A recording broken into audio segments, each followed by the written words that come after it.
अध्यायर 17 19 पद लिखा जाए जेणु यह लेखा अछि आम्भे ज्ञानी मानकर ज्ञान नष्ट करिवा आ बुद्धिमान मानकर बुद्धि अग्राह्य करिवा। आ गोटे वाक्य पढ़िबी जा लिखा जाए से प्रथम कोरिन्थिय 18 पद कारण विनाश प्राप्त हेतुवा लोकमानक प्रति क्रूसर कथा मूर्खता मात्र किंतु परित्राण प्राप्त हेतुवा लोकमानक प्रति ताहा ईश्वरक शक्ति अटे। Praise the Lord. आमाने जेहेतु परित्राण प्राप्त लोक आमानक पाए एटा होछि कोन ना क्रूसर कथा आमानक शक्ति प्रदान करे। Praise the Lord. आज आमान जीवा जहा कि प्रभु जीशु ख्रीष्ट आमानक पाए से जो कालवरी क्रूसरे दुख करथिले ताको आमे स्मरण करूछु जे एभली दिने 2000 वर्ष पूर्वे से जगत रे आसिले आमानक पाए आउ क्रूस्य यातना सही आमानक से परित्राणर मार्ग देखाइले। आ ताहा जानिबा जे जहा लिखा जाए जे आमे जानू समस्ते आज आमे देखिबा मते दिया जाइथिबा पद जहा कि क्रूसरु से जो तृतीय बाणी प्रथम में देखिबा तृतीय बाणी से कौन कही लिखा जाए जहा जोहन लिखित 19 अध्याय 26 पद रे ए प्रकार लिखा जाए जीशु अपना माता और जो शिष्य को प्रेम करुथिले तांको पाखरे ठिया होइथिबा देखि ताहांको कहले गो नारी देख तुम्भर पुत्र। एटा होची तृतीय बाणी जहा कि से प्रभु जीशु क्रूसर थाई ए कथा कहले। ये बहुत सुंदर विषय आम देखा पाउछु से केते महान परमेश्वर कौन कहुछि ना सेठी किए थिले ना तांकर माता और जो शिष्य को से प्रेम करथिले से दुई जन विषय मेंशन कराइछि। गोटे होछि तांकर माँ आउ तांकर जे जो शिष्य तांको अति प्रेम करथिले से शिष्य विषय लिखा जाइछि। आ प्रिय शिष्य होउछन्ति जोहन जेहेतु जोहन निजे वाक्य लिखिछन्ति आउ से जोहन निजको से परिचय न दे एठी इनडायरेक्टली कहउछन्ति जे जीशु तांको प्रेम करथिले से शिष्य सेटा अछन्ति बोली। आ क्रूस्य समय रे अनेक माँ माने सेठी थिले आ अनेक लोक माने थिले रोमियो माने मध्ये थिले किंतु सेतिरे हम देखुछु सेठी तांको पाखरे किए ठिया हिथिले माता आउ जे शिष्य को से प्रेम करथिले से शिष्य सेठी थिले। से समय रे जीशु कोन कहउछन्ति देख माता से कहउछन्ति कहले गो नारी देख तुम्भर पुत्र। एते सुंदर सूचना दउछि जहा कि प्रभु जीशु केवल कथा मात्रे से कहती नहीं जे समस्त से वाक्य आम को देइछन्ति से ताहा पालन करी आम को ताहा दे जाई अछन्ति। एटी सुंदर विषय देखिबा जहा कि आम देखु यात्रा पुस्तक 20 तार 12 पद लिखा जाए जहा कि 10टी आज्ञा एटा गोटे महान आज्ञा थिला से आज्ञा पढ़िया पे चाहे।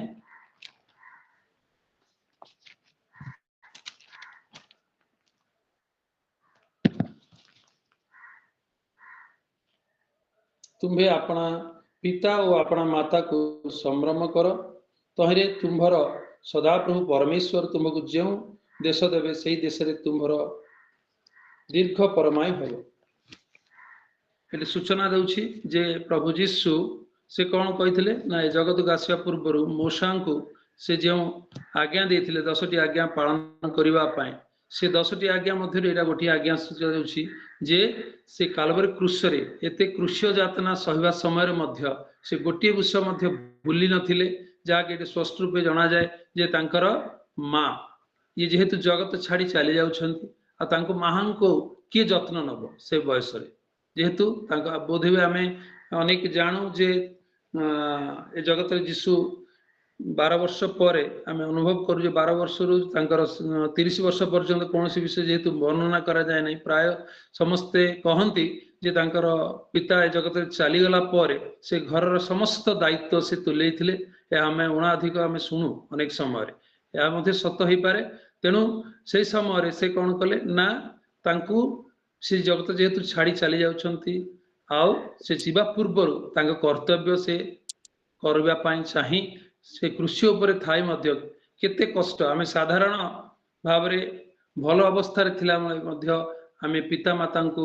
तांकु सम्मान देवा कि जत्न नवा वृद्ध बयस आम पाखर रखा अनेक आम यह इच्छा कर कौन कर वृद्ध अवस्था पिता माता को हाँ से कन्या से वृद्धाश्रम अच्छी वृद्धाश्रम छाड़देव ना आउ मोर भाई की आउ किए भौणी अच्छी छाड़देव मुझे सब जिन करी ना मो द्वारा हम ना ये कष्ट किए कर बयस सेवा किए कर अनेक आम भावी आम कौन कर निजर पिता माता को अनदेखा करी अन्य मानक छाड़ापी अन्य कौन स्थान छाड़िया इच्छा करता किंतु ये आमको सुंदर भाव से चेतना दौरान जे कौन अपना पिता और अपना माता को तुम समादर कर जो 10टी आज्ञा या गोटे महान आज्ञा थिला से आज्ञा पालन करी से क्रूस उपरे मध्य अपना आज्ञा को से भूली ना जगत छाड़ी जा पूर्व माता को से कौन कर प्रिय शिष्य जी की जहन को हस्त समर्पण कर गो नारी ये तुम्हार पुत्र बोली कहते केते सुंदर विषय से आम मानक आज शिक्षा दौरान जे कदापि आम न भूल अपना पिता माता को सदा सर्वदा आमर बंची समय से जदि जीवित अच्छा पिता माता आम मान पाखे रखी अति जत्न नवा दरकार यही दायित्व से आम मान को दे जाउछंदी। आ गोटे विषय देखा जहाँ लिखा जाए हितोपदेश तार 23 अध्याय को जीवा से ज्ञानी सलमन ये विषय लिखती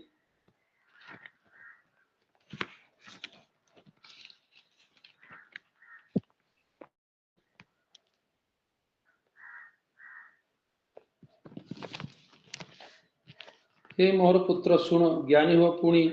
तुम्भ माता को तुम मन को सत्पथ रे कढ़ाई नियो कारण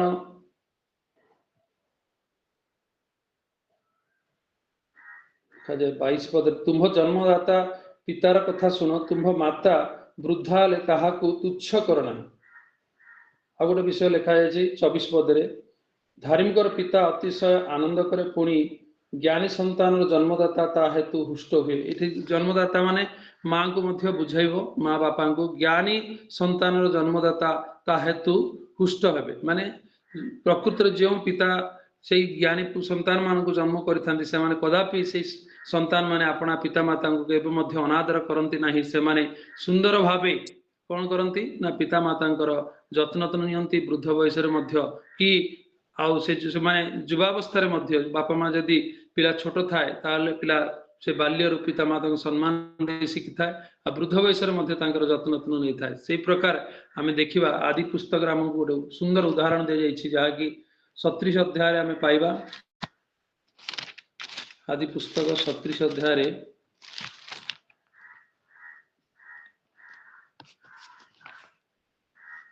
2 पद लिखा जाए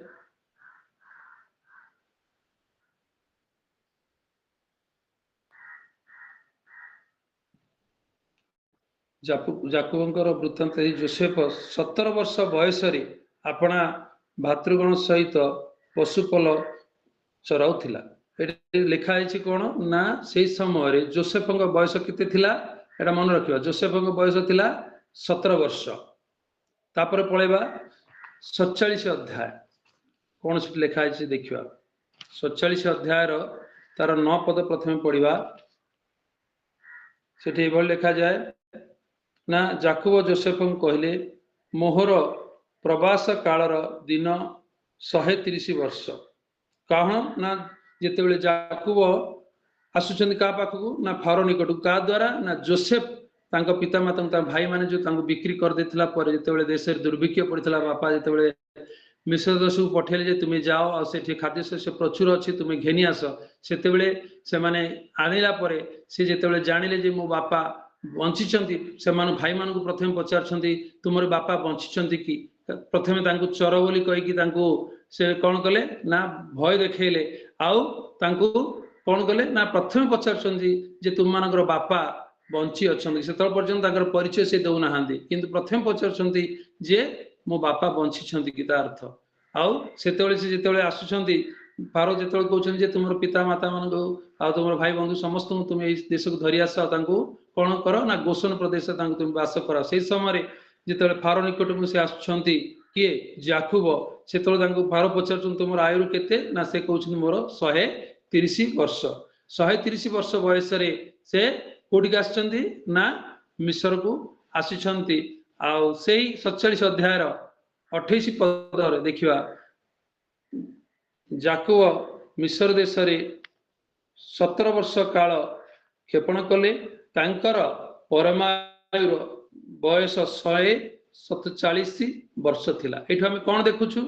ना 17 वर्ष बयस रे जोसेफ बिक्री करा गले। तापर केतबेले ना देखुछु ना जेतेबेले जाकब को 130 वर्ष बयस हेतिला सेतेबेले से मिस्र को तांग बापा को आनिले आ सेठी से केते वर्ष कालक्षेपण करछंती ना 17 वर्ष। एठु हम कोन देखिया पाउछु ना जोसेफ से कदापि तांग पिता माता को भूली नाहंती। तांग माता तो ता पूर्व से जगत छाड़ी चली जाइथिले किंतु बापा थिले। बापा को से कोन कले ना जो 17 वर्ष से बाल्यरु बापा द्वारा प्रतिपालित होइथिले एठी देखुछु सेही 17 वर्ष काल बापा तांक निकट रे स्वच्छंद रे आनंद रे आउ जीवन शेष पर्यंत सेठी से समय बीती पारथिले। एटा होछि मध्य गोटे बड़ उदाहरण जोटा कि आम मानक बाइबल शिक्षा दिए जे आमाने वाक्यर जो 10 आज्ञा जो गोटे आज्ञा अच्छी से आज्ञा को पालन करने से बारंबार सूचाए जे 17 वर्ष पर्यंत सुंदर भावे जितेबाला जोसेफ बापा निकट रे बढ़ी थे से ही जोसेफ कौन कले ना बापा को शेष बयस 17 वर्ष काल गोटे दिन ना 2 दिन ना 130 वर्ष से आसिले आ 147 वर्ष पर्यंत बापा से जत्न नेले। केते सुंदर विषय आम देखुछु। से प्रकार प्रिय भाई भौणी माने आमे बापा माँ को तुच्छ न करू। बापा माँ माने केते परिश्रम करी आम मान को बाल्यरु युवावस्था पर्यंत युवार पुणी चाकरी करने पर्यंत पुणी बाहावा पर्यंत से माने अति कम आम मान को देखू वर्तमान ए समय अनुसार 20 ରୁ 22 वर्ष पर्यंत से माने आम मान को लालन पालन करथांती। जिते पर्यंत आमे रोजगार क्षम न होई थाउ सेते पर्यंत से आमे सबुबले बापा माँ को ऊपर प्रायतः आमे निर्भर करिथाउ। से बापा माँ जिते वृद्ध होई थांती से माने आयुरे वृद्ध होला परे मध्य आमे सेते वर्ष न होले मध्य किछि वर्ष जेते पारु आमे सेते वर्ष तांकु से वृद्धावस्था से प्रत्येक कौन से बापा माँ चाहती ना जे सेमानकर हत पाद चलला पर्यंत पिला मानक ऊपर बोझ होई रहबा पाए आ से माने सदा सर्वदा चाहती जेते पर्यंत ताकर हस्त पाद चलीछि नाइ आमे काहे पिला मानक ऊपर बोझ होबा से माने से ज्ञान रे थांती। किंतु जेतेबेले ताकर चला बुला क्षमता कमी जाई थाए कोनोसी पंथा न थाए सेतेबेले से माने चाहती ए समय मते किउ टिके सहाय्य करू मोर टिके सेवा शुश्रूषा करू बोली चाहती। से समय जदी आमे किछि कम से कम से समय जदि बापा माँ को आम जत्न नवा ताठर सौभाग्य विषय आउ कौन हो पारे आम मान जो बापा माँ आम मान को जन्म देइछंती आउ एते बयस पर्यंत आम को प्रतिपालन करि आछंती। आम से ऋणी हिसाब रे किंबा आम कर्तव्य हिसाब रे आम दायित्व हिसाब रे आम जे प्रकार से कर्तव्य तुले परिबा एहा मान को प्रभु यीशु मध्य स्वयं से कौन करथिले ना कालवरी क्रूस रे यातना पाइबा समय रे मध्य से आम मान को सचेत करछंती जे आमे पिता माता को कौन सी प्रकार भूली न जाऊ आ ज्ञानी संतान मान भरी आमे कौन करू जीवन यापन करू कौन ना जन्मदाता से माने आनंदर कारण बा खुशीर कारण से माने हेबे बोली कहा जाए। एटा होची आम मानकर तृतीय पद जोटे कि कालवरी क्रूसरु प्रभु यीशु तृतीय बाणी कहिथिले। आमे जीवा वर्तमान चतुर्थ बाणी निकट को जहाँ लिखा जाए माथ्यू तार 27:46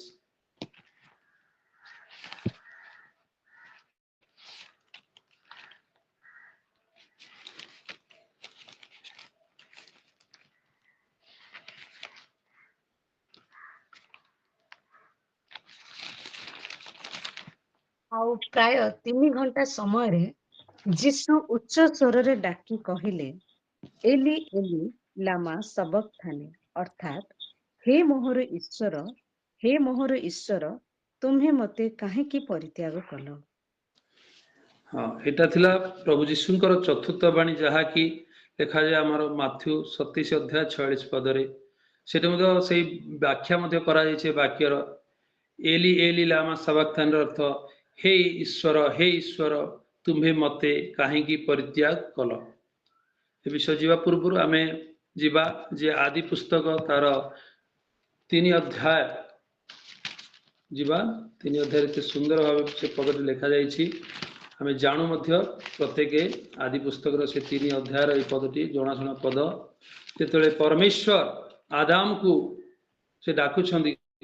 कोतले ना एदन उद्यान रे से माने जेतेबेले लुचि थिले से समय से डाकुछंती आदाम तुम्हें केउ ठारे जहाँ लिखा जाए 3:9 पद तहिरे सदा प्रभु परमेश्वर आदाम को डाकी कहले तुम्भे केउठारे एठी आमे कोन देखोछु ना दिने आदाम हवा स्वच्छंदरे परमेश्वर सहित केते वर्ष तो लिखा जाए किंतु मु भावे जे बहु वर्ष परमेश्वर सहित तांकर उत्तम सहभागिता थिला जेतेले पर्यंत से माने बा हवा जेतेले भूल कले कौन ना सर्प हेतु से कौन कले ना परमेश्वर कथा अपेक्षा से सर्पर कथा तांको कौन लागिला ना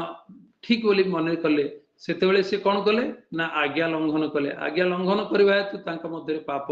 आसिला पाप हेतु से माने कौन हेले आज से गछ मूले से माने जाई लुचुछंती आ जेतेबेले परमेश्वर कहउछन आदम तुम्हे केउठारे तुमे जे फल को आमे निश्चित करथिल ता तुमे खाई अछ कि ए सब स्टोरी आमे तो जानू किंतु एठा हम देखुछु जे मनुष्य जेतेबेले पाप प्रवेश कला से पाप हेतु से कौन हेले ना परमेश्वर ठारू से दूरेई गले आ गोटे विषय देखिवा जहा कि आदि पुस्तक तार 6 अध्याय सेठी मध्ये सुंदर भाव एठी आमे देखिया पाऊ 3 पद लेखा जे तहे सदाप्रभु कहले आंभर आत्मा मनुष्य मध्य सर्वदा अधिष्ठान करिवे नहीं जेहेतु सेमानक विपथ गमन रे कौन हम ना सेमाने मांस मात्र एथि निमंते सेमान समस्ते 120 वर्ष हेब सेमान कौन कले ना सेमानकर आत्मा सेमान ठार अधिष्ठान करिव नहीं कहार आत्मा ना परमेश्वर आत्मा अधिष्ठान कले कौन हुए ना मनुष्य दीर्घायु हुए आउ गोटे विषय देखिवा जे से 6 पद एथि निमंते सदा प्रभु पृथ्वी रे मनुष्य को निर्माण करबा हेतु अनुताप करी मनरे शोक कले आउ तापर 7 पद तहरे सदा प्रभु कहले आम्भे भूमंडल अपना सृष्ट मनुष्य को आ मनुष्य सहित पशु और उरगामी जंतु और खेचर पशुगण को लुप्त करवा कारण आम्भे से निर्माण करबा हेतु आमर अनुताप होउछि मात्र तापर अलग विषय लिखाई किंतु 7 पद लिखा है कौन ना परमेश्वर मनुष्य सृष्टि करबा हेतु एठी कौन करुछंती ना अनुताप करुछंती आदाम को पर मध्य मनुष्य कौन होइछि ना आहुरी आहुरी से परमेश्वर विरुद्ध रे चली अछि तेणु परमेश्वर एठी कौन कले ना बहुत दुख कले कौन ना जो मनुष्य को से अपना हस्तरे अपना स्वरूप निर्माण कले से मनुष्य कौन होइछि ना परमेश्वर को परित्याग करी से विपथ गमन रे जाय अछि तेणु से अनुताप करी प्रथमे कौन कले जे भूमंडल समस्त मनुष्य को केवल नोह परिवार छाड़देला समस्त को से विनाश करदेले पशु जीव जंतु जेते थिले समस्त को से विनाश कले पुणी कौन कले ना एई प्रकार आमे आउ जल रे आउ ए जगत को आमे नष्ट करिवा नै बोली शपथ कले आ इंद्रधनुष मध्य से समर देले जहा कि से जेतेबेले वृष्टि होवे सेतेबेले से इंद्रधनुष परमेश्वर को स्मरण कराए जे आउ अधिक वृष्टि द्वारा जगत को जे प्रकार नाश न हबो आ द्वितीय विषय देखिवा जे ए मनुष्य को पुनर्बार से भाबिले तो जहा मु से सृष्टि कली यह का पाई ना जो मनुष्य को मु प्रेम कले से मनुष्य पाई सृष्टि कले तेणु पुणी कौन करा जाए जे आम नूतन नियम रे देखु जॉन 3:16 वाक्य जहाँ लिखा जाए कौन ना ईश्वर जगत को एड़े प्रेम कले जे से अपना अद्वितीय पुत्र को दान कले जे कि तांकर विश्वास करे से विनष्ट नहीं अनंत जीवन प्राप्त हो पुणी परमेश्वर मनुष्य को से भूल कला बोली से छाड़िले नहीं से किभली भाबे से मन परिवर्तन करिवो पुणी परमेश्वर निकट रे फेरिवो एई योजना करिवा पाए से कौन कले ना तांकर एकमात्र कोलस्थ अद्वितीय पुत्र जगत रे प्रेरण कले से हेउछन्ती आमानकर एकमात्र प्रिय प्रभु यीशु जहा आमाने देखु जहन तार पुणी देखा जाए जहन 1 अध्याय तार 29 पद मु आपन पढ़ी सुनाए से सुंदर वाक्य लिखाई देखु से कौन लिखाई हम पढ़ा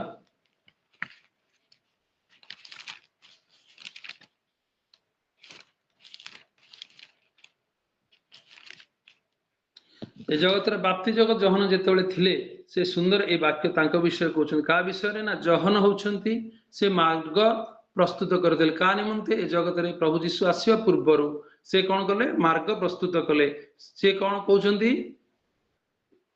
1:29 पद रे सुंदर भावे शेष पद रे प्रकार लिखा जाय एई देख ईश्वर को मेष शावक जे जगतर पाप बही नहीं जानती कौन ना कालवरी क्रूस कौन सूचौछि ना प्रभु जीशु कौन कले ना आम समस्तंकर पाप निमंते से कालवरी क्रूसरे चढ़ा गले से लेस मात्र तांक ठारे पाप नथिला से कौन से अधर्म करि नथिले किंतु ए जगत तांको चिन्हिला नाही आउ कौन कले ना रोमियो माने से समय तांको धरिले आउ जिहुदी मानको कथा हेतु तांको कौन कले ना कंटार मुकुट पिंधाइले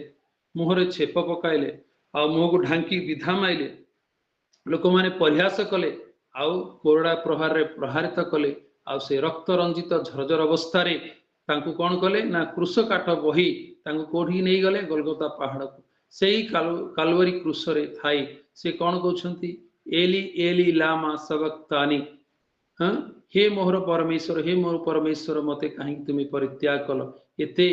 दुख जंत्रणादायक से वाक्य कहउछंती कारण आमे देखिवा कौन ना कालवरी क्रूस तांको प्रति केते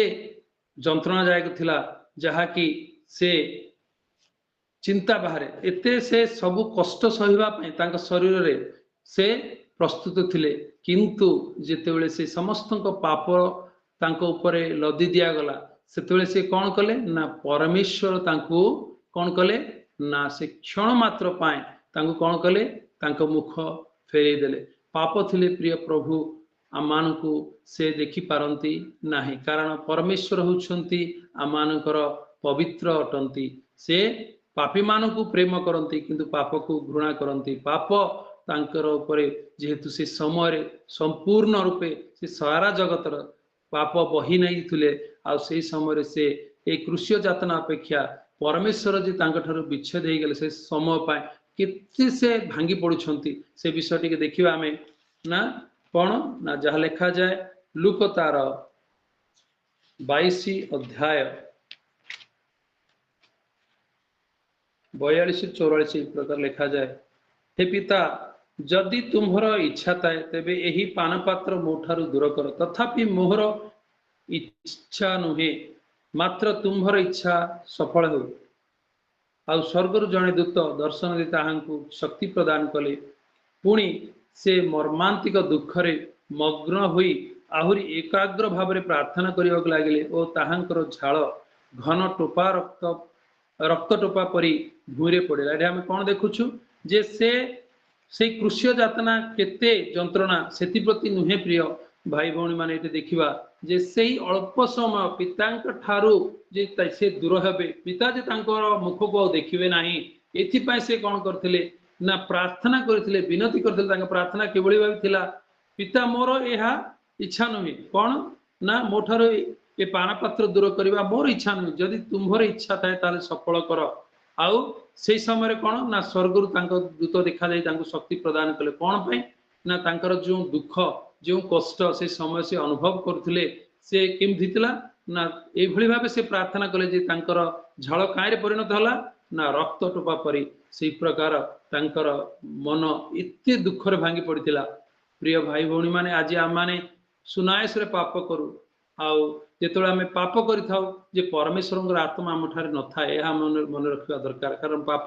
कले परमेश्वर से स्थान रही न पारंती आमे सेटा को गोटे सहज बोली भाबू जे कोनसे पाप करिबा पे आमे सहज बोली आमे ग्रहण करू किंतु जे परमेश्वर आत्मा से समय आम ठार न थांती एहा आमे जानिबा दरकार आ परमेश्वर आत्मा आम ठारू दूर हेले कौन हम ता विषय नहीं मध्य आज अल्प समय आपण मान कहया चाहे जहाँ लेखा जाए गीत संहिता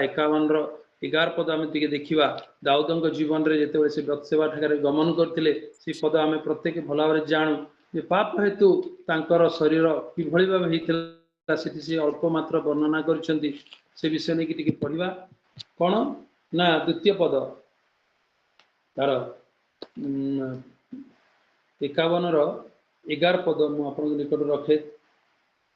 कौन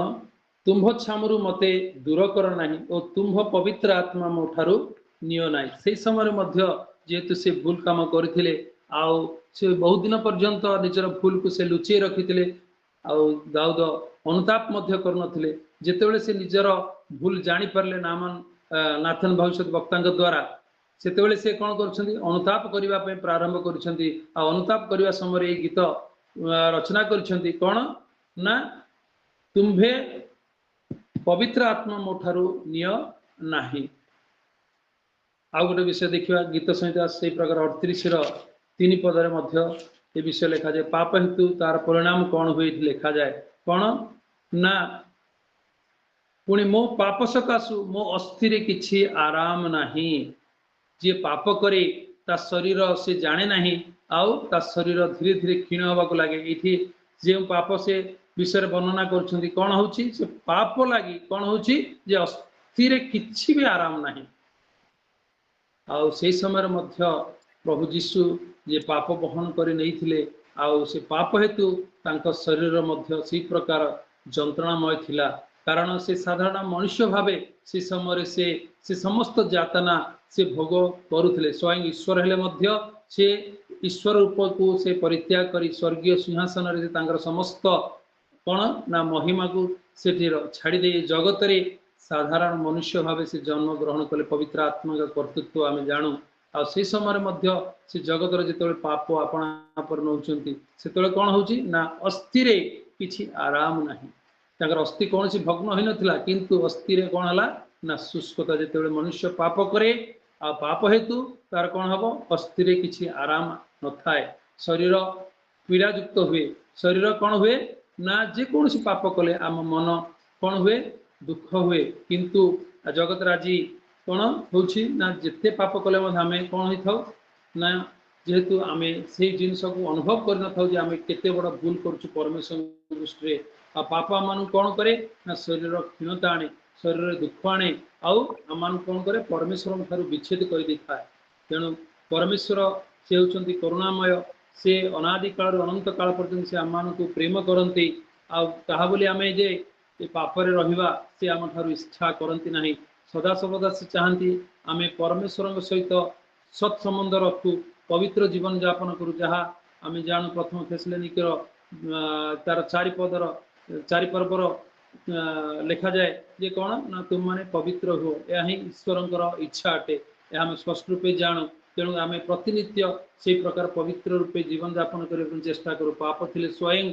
परमेश्वर मध्य ए जगत में मानव रूपे आसिले जो पाप थिला परमेश्वर कौन कले आपणार मुख फेरई देले तेणु से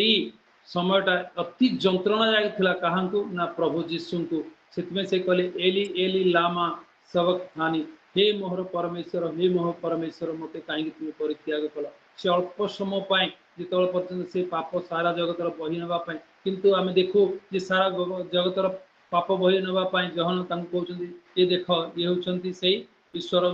बेश शावक जी कि सारा जगतर पाप बही नापी आस समस्त विषय विषय वर्णित होती पिता इच्छा ताहा जे सारा जगतर पाप निमंत से जगत में आसवे आउ कालवरी क्रूसर से जातना सह्य करेंगे तथापि सबू जाणी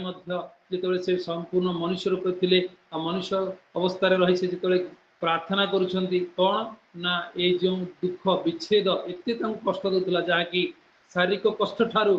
आत्मार विच्छेद कौन ना परमेश्वर से समय अल्प समय जो परित्याग करते से विषय आहुरी आहुरी जंत्रणा देता जहाँकि कोरोना प्रहार ठारू शरीर क्षीण होगी माने खंड खंड ये पटे मांस झड़ी जाइए रक्त झरझर बहुची ताठारू कौन ना आत्मार विच्छेद बहुत कष्टदायक थिला से विषय को से आज आम मान स्मरण करुँचे प्रिय भाई भौणी मैंने आउ दासदासी मैंने आम यह मन रखा जे केते जंत्रणा जदि प्रभु जीशु आम मान जदि किंबा परम पिता आम मान जदि परित्याग करती ताहा केते जंत्रणादायक जदि आम पापर रहू तेबे परमेश्वर आत्मा आम ठारे रहे नाही आउ आम मान शरीर दिन को दिन क्षीण हम यह आम मन रखू तेणु आम भय करूँ आ परमेश्वर को जो से कृष्य यातना को आम सदा सर्वदा स्मरण रखू जे से आम मान को स्मरण कर दिए जे पितांकर आत्मा आम ठार कि प्रकार दूरे न जाओ कारण जहाँ ठारे आत्मा नहीं से ताहांकर संतान नहीं बोली जे प्रकार रोमियो ताहा वर्णित होती आम मैंने जानो गुड़ा रेफरेन्स मुझे जाऊना आउ कौन ना जे परमेश्वर आत्मा पाईना से तांकर नुहे से अपेक्षा करेंगे से कारण प्रेममय आउ क्षमामय से दयामय सत किंतु आम बारंबार पाप करी चलते से ताहा देखी चुप हेबे नाही कारण शेष लेखा जाइछि वाक्यर प्रकाशित वाक्यर 22 अध्याय आम शीघ्र आसुचु प्रत्येक लोकर ताहार कर्मानुसार आम ठारे कौन पुरस्कार अच्छी एणु आम भय करवा आ प्रभु जीशु मध्य आमनकु जो पथ देखैछन्ति क्रूस उपर ताहा आमे स्मरण करिबा पापरे आमे आउ काल क्षेपण करिबा नै जेते दिन पर्यंत आमे पाप करछु ठीक अछि आ आज ठारु आ पाप न करिबा पय आमे मनस्थ करिबा ना पाप हेतु कोन हला ना शरीर जागतिक शरीर क्षीणवा सहित परमेश्वरଙ୍କ ଠାରୁ ଆମେ ବିଚ୍ଛେଦ ଦେଇଥାଉ ପ୍ରିୟ ଭାଇ ଭଉଣୀ ମାନେ ଏହା ସ୍ମରଣ କରିବା ଦରକାର ସେ ସମୟରେ ଆଦାମ ମଧ୍ୟ ସେ ଯେ ଭୁଲ ହେତୁ କଣ କଲେ ଆଜ୍ଞା ଲଙ୍ଘନ କଲେ ଆଜି ମଧ୍ୟ ଅନେକ ଥର ଆମେ आज्ञा पालन बहुत समय आम दूरे था अनेक समय जानी पालन कर अति भूल विषय बोली आज आम यह प्रमाणित करुच्ची तेणु प्रभु जीशु जो क्रूस माने क्रूस कालपरी क्रूस पर थी जो तृतीय और चतुर्थ बाणी कहते से आज आम जहाँ शिक्षा करुचु आ प्रभु मते